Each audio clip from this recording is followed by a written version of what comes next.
When the Ford Thunderbird first appeared in 1955, it was far more than a car.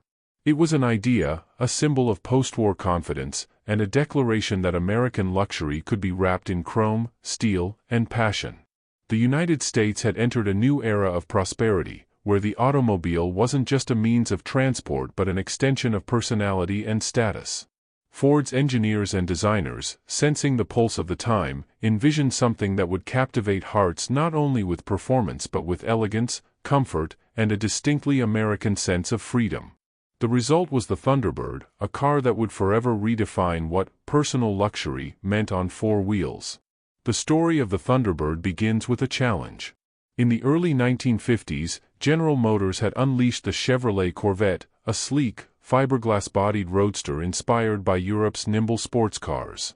It was meant to prove that America, too, could create something stylish and fast, a machine that could stand beside Jaguars and Ferraris. But at Ford, executives saw the Corvette not as a threat to their engineering capabilities but as an opportunity. They believed there was room for a car that offered similar excitement but aimed not at the weekend racer, but at the successful professional, someone who wanted refinement with performance, beauty with practicality. That simple but revolutionary concept became the foundation of the Thunderbird. The Ford design team, led by Franklin Q. Hershey and William Boyer, began shaping the Thunderbird's curves in 1953. Their goal was not to build a pure sports car but a personal car, a category that hadn't yet existed. It would be compact by American standards but still luxurious. It would feature comfort, power, and style in perfect balance. From the start, the Thunderbird silhouette was mesmerizing, a long hood, short deck, and graceful lines that seemed to flow like the wings of its namesake bird. Every inch of the car exuded presence, from the egg crate grille to the round tail lamps that looked like jet exhausts, echoing the aviation obsession of the 1950s. When the Thunderbird debuted at the Detroit Auto Show in February 1954, it caused an immediate sensation. Crowds gathered around Ford's display, captivated by the car's beauty and elegance. Unlike the Corvette, which felt like a daring experiment, the Thunderbird looked like a finished masterpiece, mature, confident, and ready for the road. The company wasted no time turning that excitement into production reality, and by October of 1954, the first Thunderbirds began rolling off the assembly line in Dearborn, Michigan. The heart of the Thunderbird was its powerful V8 engine, a 292 cubic inch Y-block producing 193 horsepower. It was paired with either a 3-speed manual or Ford's new Ford-O-Matic automatic transmission. This combination offered smooth acceleration, steady cruising, and a sense of effortless command on the open highway. While European sports cars of the day focused on sharp handling and light weight, the Thunderbird was about presence and power. It could sprint to 60 miles per hour in just over 10 seconds, but it did so with grace, not aggression. The sound of the V8 rumble became a part of its character, a deep, confident tone that embodied American engineering pride. Inside, the Thunderbird was a world of luxury. The cockpit was designed for 2 passengers only, a deliberate choice that reinforced its personal nature. The seats were deeply cushioned, the dashboard gleamed with chrome, and every gauge was carefully styled. Ford's designers drew inspiration from jet aircraft, with round dials and symmetrical controls that made the driver feel like a pilot. The removable fiberglass hardtop, with its signature porthole windows, added a touch of glamour while providing practicality for all-weather driving. When the top was off, the Thunderbird revealed its pure roadster form, low, sleek, and seductive. The reaction from the public was overwhelming. Ford had expected to sell around 10,000 Thunderbirds in its first year. Instead, they sold over 16,000 units. The car's popularity spread rapidly, and soon it appeared in movies, magazines, and drive-ins across America. Celebrities like Frank Sinatra and Marilyn Monroe were seen near them, making the Thunderbird synonymous with success and allure. It wasn't just a car to drive, it was a car to be seen in. For the growing middle class of the 1950s, owning a Thunderbird meant you had made it. You were part of a new elite that valued not just wealth but taste and individuality. But behind the glamour was a serious feat of engineering. Ford had built the Thunderbird on a modified version of its standard car chassis, but the suspension and weight distribution were tuned for better performance. Its low center of gravity made it stable at high speeds, and the power steering made it easy to maneuver in city traffic. Disc brakes weren't yet available, but the car's drum brakes were among the best of their era. Everything about the Thunderbird reflected precision and care, proving that American craftsmanship could rival the best of Europe. Culturally, the Thunderbird also represented something deeper. In the 1950s, the world was fascinated by flight, speed, and the idea of progress. Jet planes, rockets, and futuristic design were part of the national imagination. Ford cleverly tapped into this spirit, hence the name Thunderbird, a mythological bird from Native American lore that symbolized power and freedom. Its emblem, with spread wings and bold colors, was designed to evoke both tribal legend and modern motion. To drive a Thunderbird was to feel part of that post-war optimism, that sense that anything was possible on the wide American road. Ford's marketing captured that dream perfectly. Advertisements spoke of the car that makes you feel young again and the dream that became a car. The Thunderbird wasn't about practicality, it wasn't built for families, nor for hauling luggage. It was built for pleasure, for the joy of driving. This philosophy resonated with a generation that had lived through war and austerity and now wanted to celebrate life, style, and success. In that sense, the Thunderbird became an emotional symbol as much as a mechanical one. The 1955 Thunderbird also marked the beginning of a new automotive category that competitors would rush to emulate, the personal luxury car. Its success showed that people were willing to pay more for design, comfort, and prestige. Ford, realizing this, continued refining the Thunderbird for 1956 and 1957, adding features like the iconic porthole windows and larger engines. But the 1955 model remained special. It was the original, the purest expression of the idea. Even small details told stories of craftsmanship. The steering wheel had a deep chrome horn ring, and the tachometer was mounted prominently before the driver. The dash layout was symmetrical, elegant, and intuitive. The door handles and mirrors were shaped to complement the body's flow. The paint colors were sophisticated: Raven Black, Thunderbird Blue, Torch Red, and Snowshoe White. Each car could be customized with a range of options, from wire wheels to a Continental spare tire kit, letting owners make their Thunderbird truly their own. On the road, the Thunderbird glided with confidence. Its body-on-frame construction gave it solid weight and composure, while the soft suspension absorbed imperfections with ease. It wasn't a track car, it was a highway cruiser. Drivers loved the sensation of floating down Route 66 with the wind in their hair, the V8 humming beneath the hood, and the horizon stretching endlessly ahead. For many, it was the first time driving felt like flying. The Thunderbird's presence extended far beyond the United States. European observers admired its style, even if it was too large and heavy for their narrow roads. In England and France, automotive journalists described it as a beautiful expression of American grandeur, a machine that combined brute strength with charm. The name itself became a legend, representing the confident spirit of America's automotive age. Yet the Thunderbird's creation wasn't just an accident of timing or design brilliance, it was also a masterstroke of market understanding. Ford executives realized that post-war consumers wanted individuality. The large sedans of the early 1950s were reliable but impersonal. People craved something that reflected their identity, something stylish enough to drive to a nightclub but refined enough for a Sunday afternoon ride along the coast. The Thunderbird fulfilled that desire better than any car before it. Production of the 1955 Thunderbird was a massive success for Ford, not only in sales but in branding. It changed the public perception of the company from a maker of practical, family cars to a creator of aspirational icons. It also inspired a new generation of designers within Ford to think emotionally, to design cars that made people feel something. The Thunderbird became the company's halo product, the vehicle that drew people into showrooms, even if they left with a different Ford model. It also changed the role of women in automotive culture. The Thunderbird's elegance and comfort made it appealing to female drivers, who were becoming an increasingly important segment of the market. For the first time, Ford's advertisements featured women behind the wheel, not as passengers, but as proud owners. The Thunderbird was powerful, yes, but it was also approachable. It blended masculinity and sophistication in a way few cars could. As the first year went by, the Thunderbird began to appear everywhere, from Hollywood sets to political parades. Its low profile and distinctive grille became instantly recognizable. It wasn't uncommon to see one parked in front of a diner, gleaming under neon lights, while teenagers and veterans alike admired it. The car captured the imagination of an entire generation, one that believed in progress, romance, and the open road. Driving a Thunderbird was an experience that appealed to all senses.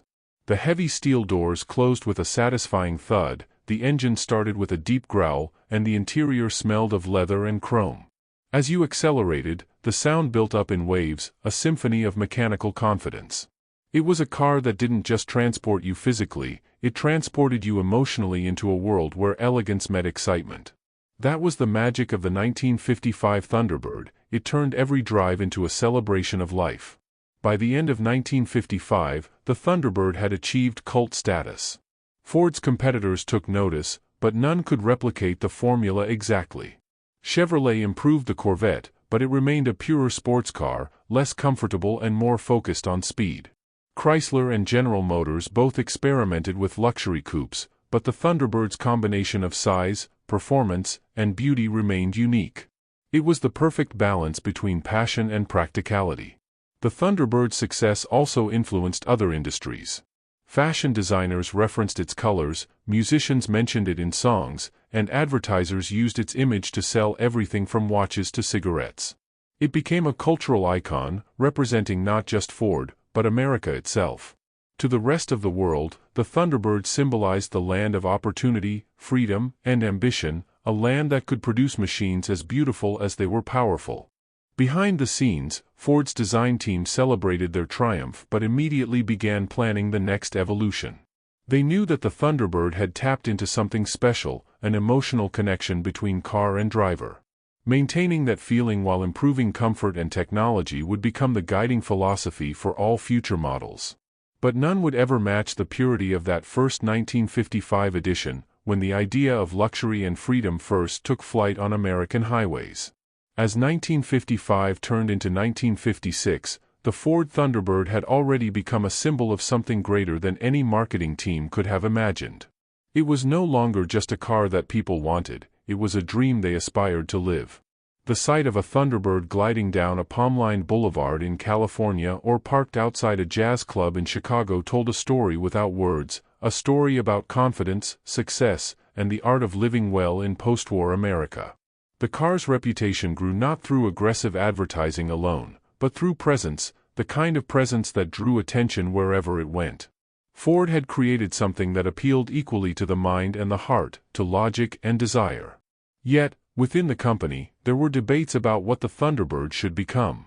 Some executives wanted it to evolve into a larger, more luxurious car, capable of seating 4 passengers comfortably. Others believed it should remain a compact, 2-seat symbol of sport and elegance. This internal tension would later define the Thunderbird's evolution, but in 1955, purity still reigned.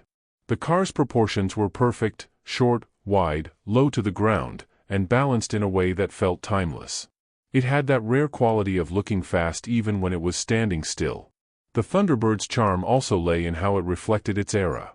The 1950s were a decade obsessed with progress, televisions were filling American homes, jet planes were shrinking the world, and the promise of a bright, technological future was everywhere. The Thunderbird's design captured this mood. Its tail fins, though modest by later standards, hinted at the aeronautical age. Its dashboard gleamed like an aircraft control panel, and even the name evoked movement, thunder, and sky. It was a car that belonged to a nation that believed the future was limitless. Owners of the 1955 Thunderbird often described the experience as emotional rather than mechanical. Starting the engine was like awakening a companion. The V8 came alive with a confident, rolling growl, and the car seemed eager to move. The automatic transmission shifted smoothly, and even though it wasn't the fastest machine on the road, it delivered power in a way that felt effortless. It didn't challenge the driver to conquer it like a European sports car might. Instead, it invited the driver to relax, to enjoy the journey, to feel important and admired. It was a car built for the American way of driving, long highways, open landscapes, and an appreciation for comfort and presence over raw cornering ability. On long trips, the Thunderbird was in its element. With the top removed and the sun setting over desert plains or coastal highways, it offered an experience no other car could match. Passers-by would often slow down just to admire it. In an age before social media, the Thunderbird was the kind of car that made people turn their heads and smile. It had personality, a mix of sophistication and friendliness that mirrored the optimism of the country itself. Ford's engineers took pride in the fact that, despite its glamorous looks, the Thunderbird was built to last. The chassis was strong, the suspension robust, and the engine reliable. Unlike some sports cars of the day, which required constant tuning and delicate maintenance, the Thunderbird could handle daily use without complaint. It was, in essence, a luxury car that didn't demand special treatment, a key reason why it appealed to both men and women, young and mature drivers alike. The combination of elegance and dependability gave it a universal charm. As 1955 went on, the Thunderbird began to make appearances in popular culture. It was featured in television programs and lifestyle magazines, often alongside beautiful models or well-dressed couples. The car represented the dream of American success, a world of leisure and achievement that many people wanted to reach. Songs mentioned it, writers described it as a rolling sculpture, and photographers captured it under neon lights, on beaches, and in mountain passes. Its image became a shorthand for style, just as a tuxedo or a diamond necklace might. But what made the Thunderbird truly unique was the emotional connection it created. For those who bought it, the car wasn't just transportation, it became part of their identity. It was something they took pride in polishing on weekends, showing off at local gatherings, or driving to a dinner downtown. Ford understood this connection and encouraged it through careful marketing. They didn't sell the Thunderbird as a machine, they sold it as a lifestyle.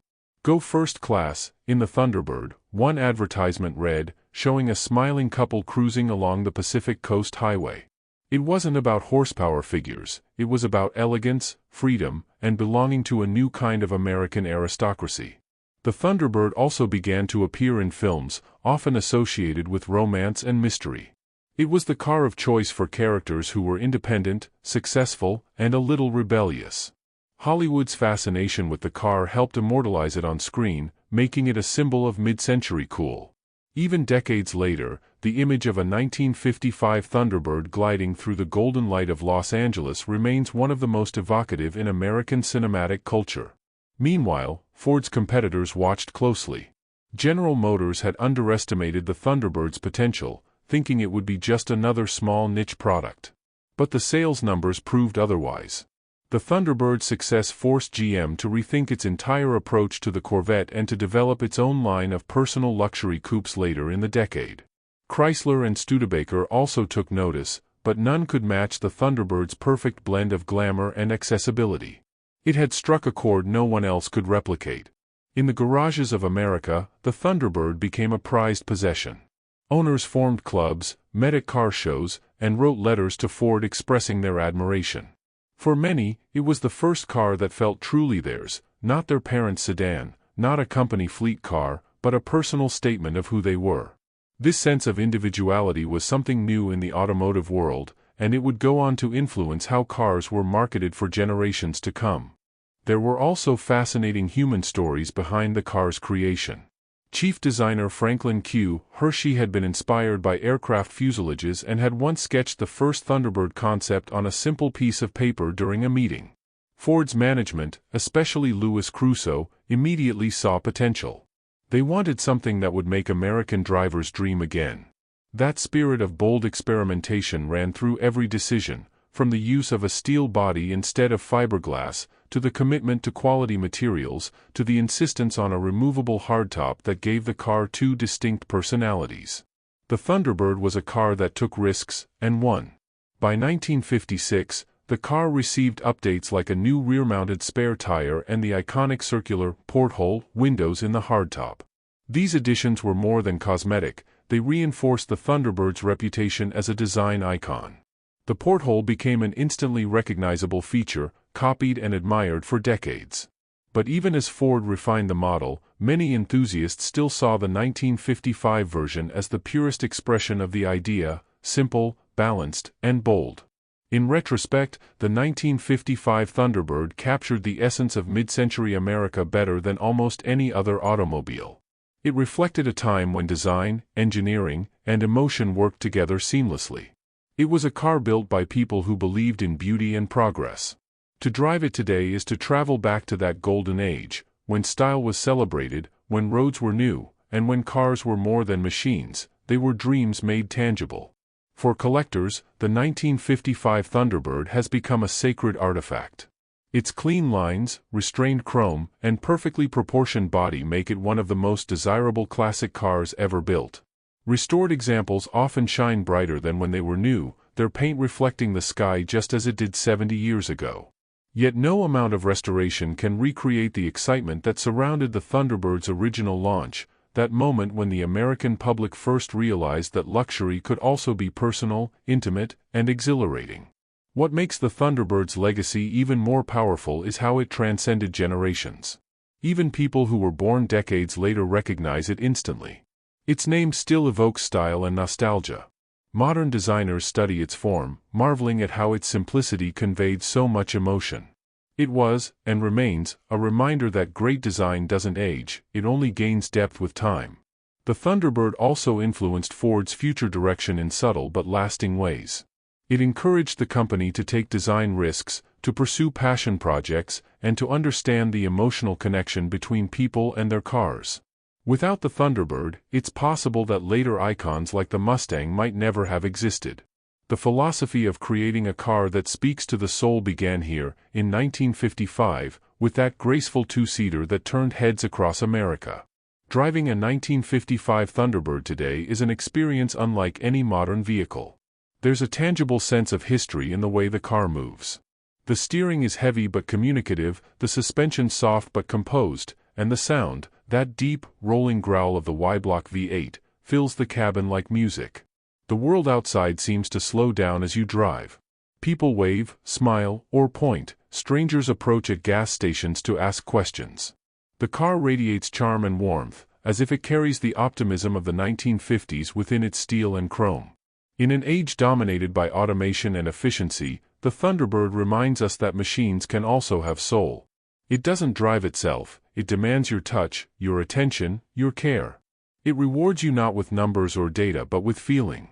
Every curve of its body, every reflection on its polished hood, every note of its exhaust, all remind the driver that beauty still matters. It's a lesson that modern automotive design sometimes forgets, and one that the Thunderbird teaches effortlessly. The name Thunderbird would go on to grace many future Ford models, each adapting to the trends of its time, some larger, some sportier, some luxurious to the point of extravagance. But the first generation, the 1955 original, remains unmatched in purity. It was born at the perfect intersection of design, culture, and optimism. It was America learning how to express sophistication without losing its sense of adventure. Collectors often say that owning a 1955 Thunderbird isn't about speed or performance figures, it's about presence. When you open your garage and see it sitting there, gleaming softly in the morning light, you feel something. You feel connected to a story that began 70 years ago, a story about confidence, innovation, and beauty. You can imagine the people who once saw it for the first time at a Ford dealership, how their eyes widened, how their hearts quickened. You can almost hear the radio playing jazz or early rock and roll, smell the gasoline, and feel the promise of endless roads ahead. In that sense, the Thunderbird is more than an automobile, it's a piece of living history. It captures a moment when America, fresh from victory and prosperity, decided to dream bigger, not just about technology, but about elegance, emotion, and experience. It was the product of a nation that had discovered the joy of creation again, a nation that believed luxury didn't have to come from Europe, that it could come from Detroit, Michigan, crafted by American hands and powered by American imagination. Today, whether displayed in museums, shown at classic car gatherings, or driven carefully on quiet Sunday mornings, the 1955 Ford Thunderbird continues to enchant.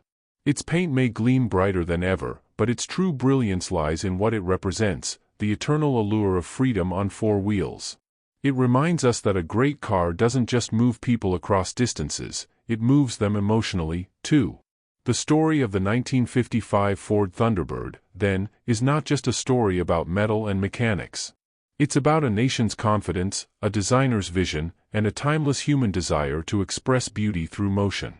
It's about how one car turned the ordinary act of driving into an experience of grace and pride. And above all, it's about how America, in the middle of the 20th century, discovered that luxury wasn't just about wealth, it was about the feeling of soaring above the road, the sound of thunder in the distance, and the knowledge that, for one perfect moment, you were part of something extraordinary.